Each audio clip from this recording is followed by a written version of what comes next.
And I think we're ready to begin. All right, well, welcome everybody to the Student Services Parent Meeting. This is really tailored to parents of students who may receive services through an IEP or a 504 or any other kind of special accommodation or plan. We know that your students' transition to the middle school will be unique, but I assure you that we have done this before, and I think we're pretty good problem solvers and working with families to try to come up with whatever it is to tailor to your student's specific need. I'm going to start by just kind of giving you a rundown of some of the staff. Many of you will know Sam McMasters and Kathy Rhoda-Heffer, Director of Student Services and our Special Education Coordinator, as they work across the district K-12. I'm Jason Cottle, I'm the middle school principal. We also have Raquel Armstrong, middle school assistant principal. She had a prior engagement tonight. This meeting day got moved a couple times, and so she's not going to be with us, but she's an integral part of our staff. We also have school psychologists that we work with, Cassie Hermiller, and we also work with the school psychologist at the elementary as we're working to identify and support students and their unique needs. We have Audra Combs is our speech language therapist, and Joanne Manarelli, mental health consultant. Jessica Rubens, our occupational therapist. I know a lot of the kiddos work with Jessica at the elementary level. The name I don't have on here, I apologize for this, is Michelle Jones. She's our BCBA, and again, she works across the district. So that's one of the great things that I think exist in Bexley is that staff that crosses the grade. So as any of these people work with your student and recognize what challenges they may be facing or what supports work, we're not having to reinvent the wheel every time. So it's great to have that district staff working alongside of us. We also have Brittany Nolan, nationwide Children's Hospital clinician that works with students and families. We have 3 nurses in this complex. We do have a lot of students between the high school, middle school, and Cassingham. So there's 3 nurses, Amy Poling, Chandler Hurst, and Sarah Prater, who have done a fantastic job this year managing all the different scenarios with health needs. We're also fortunate that one of our health PE teachers, Ashley Ball, is certified to teach adaptive physical education. So we are able to offer that in-house, and we think it's a better experience for the kids, and certainly for our staff to be able to work closely with those kids and their goals. So we're very fortunate to have Ms. Ball part of that team. We also have 2 school counselors, Sarah Boussold, who's on with us today. And she works with students with the last names A through K. And Tara Louise works with students with the last name L through Z. That allows them to build relationships with families and then work with the same students across their middle school career, which is a great asset. We also have a counseling intern who is with us for this 2nd semester, and then will likely be with us for the 1st semester of next year as well, as he's working on his counseling license, and that's Samuel Rossio. He's from Wright State.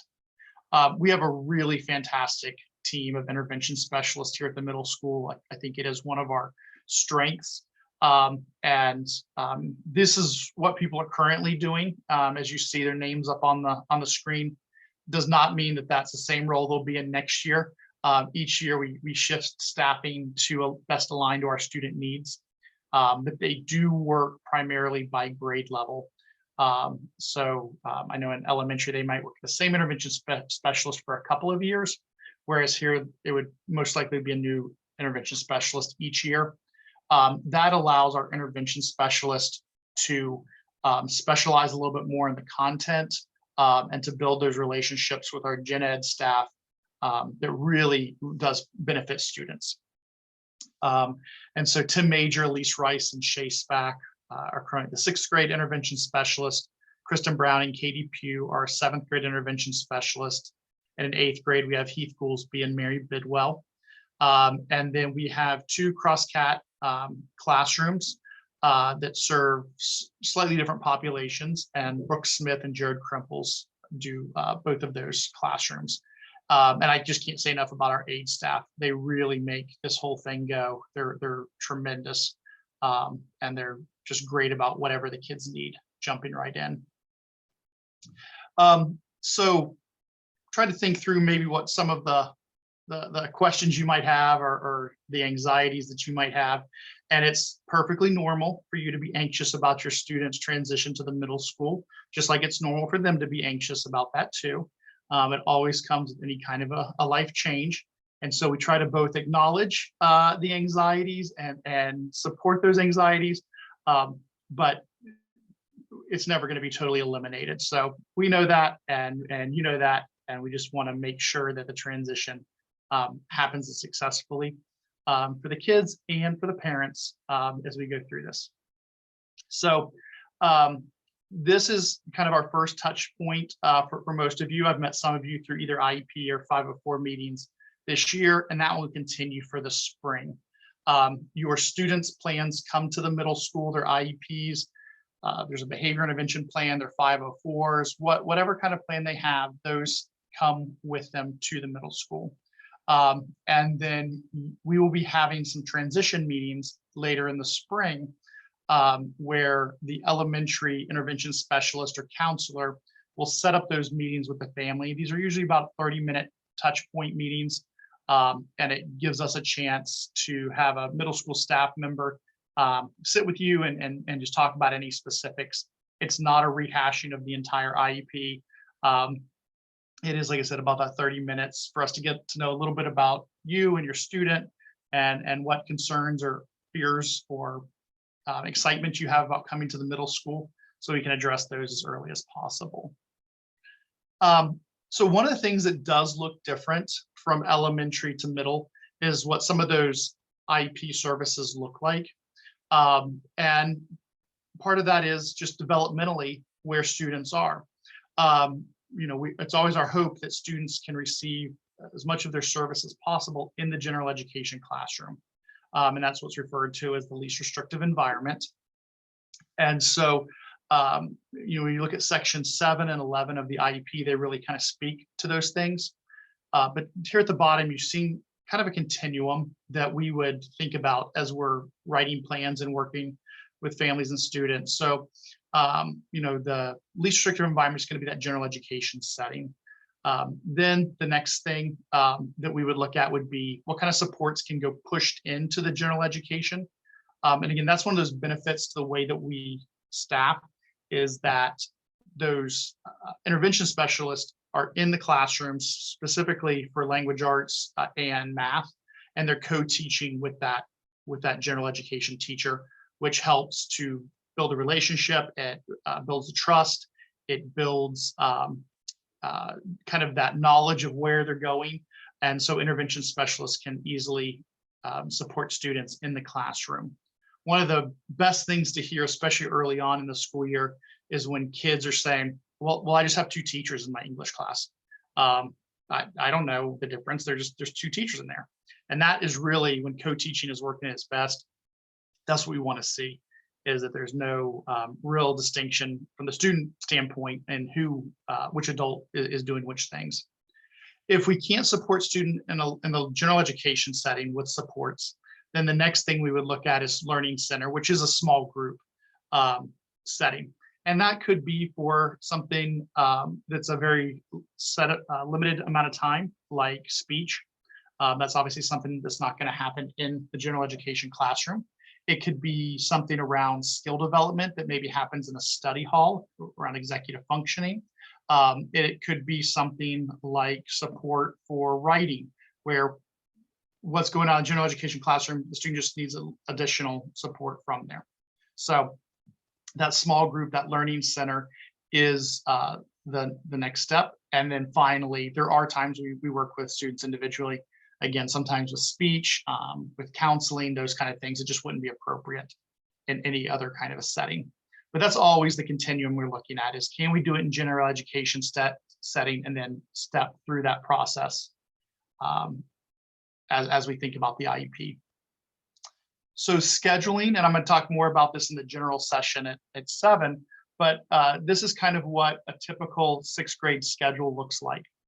We have homeroom, and I'll tell you up front that we are kind of looking at times, and they may shift by a couple minutes here or there, but in general, this will be right. So homeroom will be about a 10-minute block that's added on to first period.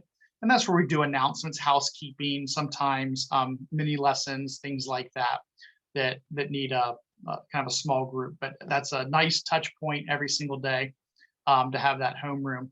So that's 10 minutes, and then they go into their first period class, which in this particular student schedule would be math.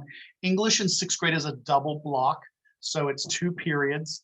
And one of the reasons is that reading instruction and writing instruction is so foundational to everything else that we do through 12th grade. So we want to make sure that we give as much time to that English subject at this point as we can. Now, for those of you who've had older students go through, in 7th and 8th grade, then that becomes 1 period a day, and then they add a foreign language into the other period. So this will be the last year of having that extended amount of time for English. And each class period is about 45 to 47 minutes in the day. Just to give you an idea, with about 4 minutes passing in between. This year, lunch is between 3rd and 4th period. Doesn't show up on the schedule, but we do feed kids lunch. I would love to reclaim that time and just burn right through the day, but they tell me that's not allowed. That's illegal, I guess, that you have to feed kids. So we do. That lunch period may flip to the other side of 4th period, make them after 4th period next year. We're trying to think about what makes best use of our cafeteria spaces as Cassingham gotten larger, and we're trying to address all the student, or make sure all the students' needs are met. So then a period of science and social studies. The allied arts classes are a little different than elementary. In elementary, they typically take like a day of art and a day of music and a day of health or a day of PE, and it just kind of rotates. Where in middle school, because there are a little bit larger projects, we want some more sustained focus, they take those 9 weeks at a time. So I'll take 9 weeks of art, 9 weeks of music, and so on. The health PE class is one that is split between the classroom and the gymnasium. So sometimes it's health lessons, and sometimes it is more of the traditional PE physical activity class. And then design is it's really a problem solving kind of a class. Eventually it leads into things like coding and robotics, but it's thinking, planning, designing, redesigning. So that whole design cycle is what design is. A combination of hands-on and computer aided kind of things. They use the 3D printers. So some of those kind of things are what design is. I know sometimes kids get here and they think it's fashion design, and then they're disappointed. That's not what it is. I would love to offer that, but we don't currently. And then 7th period is where our study hall and flex, or if a student takes a performing arts class, it would fall in that 7th period. We have an A and B day, and I'll talk more about that during the general session. But that 7th period is an hour long, and so they take 30 minutes of study hall and then 30 minutes of flex period where students have some choice. And again, we'll get more into that during the general session.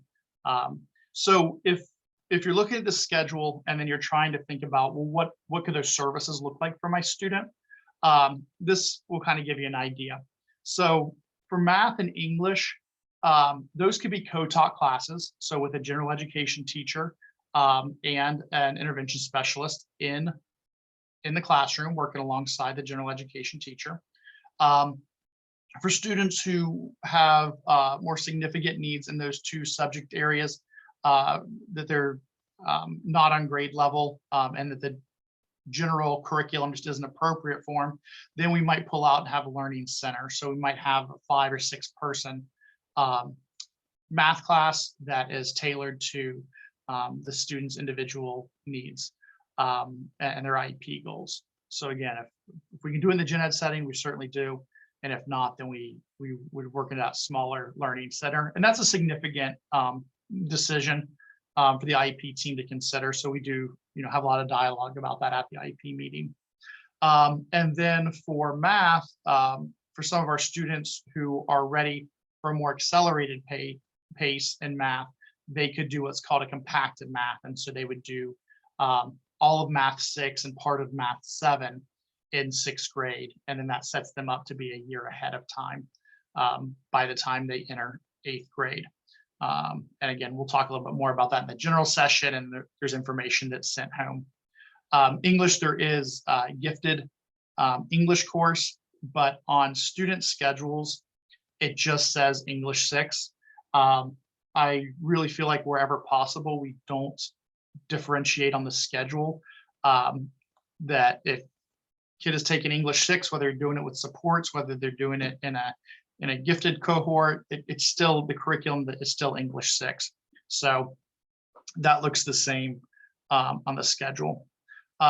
Typically in science and social studies, this might be where students might receive aid support, particularly if there's needs around executive functioning or, kind of support some of those reading, writing skills. That might be where an aide can support. Sometimes an intervention specialist, but we try to prioritize math and English, since those are more the skill development classes. And then if students are having trouble accessing the curriculum at the grade level, we look to modify the curriculum and keep students in the general education classroom with that modified curriculum instead of pulling them out. If a student is receiving some individual support around something like writing or phonics that needs to take additional time, we would look at their allied arts schedule, and maybe they would come out of allied arts a day a week to get that individual or that very small group instruction. Sometimes those goals can be accomplished in the English classroom, like if I'm thinking about writing, and so there's not a need to pull them out. But things like phonics that it just doesn't fit with what everybody else in the classroom is doing, we would have to pull students out. So again, it's a pretty significant decision. And we, try to have a good conversation and make sure everybody's on the same page if we're looking at doing something like that. It's not just something we would put in place and you wouldn't know about. We want to make an informed decision and make the best use of everybody's time at school. Study halls, those are scheduled with the student's intervention specialist. So whoever your student's intervention specialist is, that is who they will have their study hall with. And that's also a time where sometimes related services will work with a kid, and a kid will say, hey, I'd like to get pulled out of study hall or flex period, and maybe a speech therapist can meet with them at that time. So I think that, one of the things that I hear from parents most often, and I think is a very valid question and concern with this transition, is how are the teachers going to know what my student needs? They're going from one classroom teacher who can really know them intimately to 5 or 6 or 7 teachers throughout the day, and how can that happen? So with an IEP, the intervention specialist is our case manager, and they are responsible for making sure that the student's team is knowledgeable and implementing their accommodations and then any goals that we're working on. For a 504 plan, school counselor is the case manager, and likewise. So a significant part of our time before school starts is dedicated to that communication piece and meeting with teachers and going over plans and making sure everybody's on the same page. There absolutely are hiccups. There absolutely are things that get missed. There absolutely are, things that we have to come back and talk about, and never hesitate. If something's not right, if something's not working, if there's miscommunication, reach out to that intervention specialist, reach out to myself, reach out to a counselor, because we don't want it to go on for a long time. Like, we want to fix a miscommunication issue, right, as soon as possible, because that's what the student needs. They go over the case plan, the intervention specialists do. But one thing that is different is that the intervention specialist may not provide all of the services for a student. So one teacher might work with a student on English reading, writing goals, and another intervention specialist might work with that same student around a math goal. So, but the case manager at the end of the day, their intervention specialist, is responsible for making sure that the data gets collected and that everything's implemented. And then they're checking in with teachers, communication, those kind of things. So intervention specialist is kind of that first touch point for any concerns or questions. And then, like I said, certainly myself or any of our counselors or staff would be happy to help as well. So let's take a look. So you can tell this is a fairly recent photo because people have masks on. So Jason's a 6th grade student on an IEP with goals in written expression, mathematical reasoning, and he receives speech services. So it's determined that his written expression will need supported in a general education classroom, as well as additional specialized instruction in a small group. Mathematical reasoning will be supported in the general education with a co-teacher, and he will meet with the speech therapist 1 time a week during study hall. So Jason's schedule would look like this. So in math, he would have co-taught math, and Mr. Major might be the intervention specialist who's co-teaching in that class. In English, again, that written expression goal, Mrs. Spack would be co-teaching in there along with the gen ed teacher.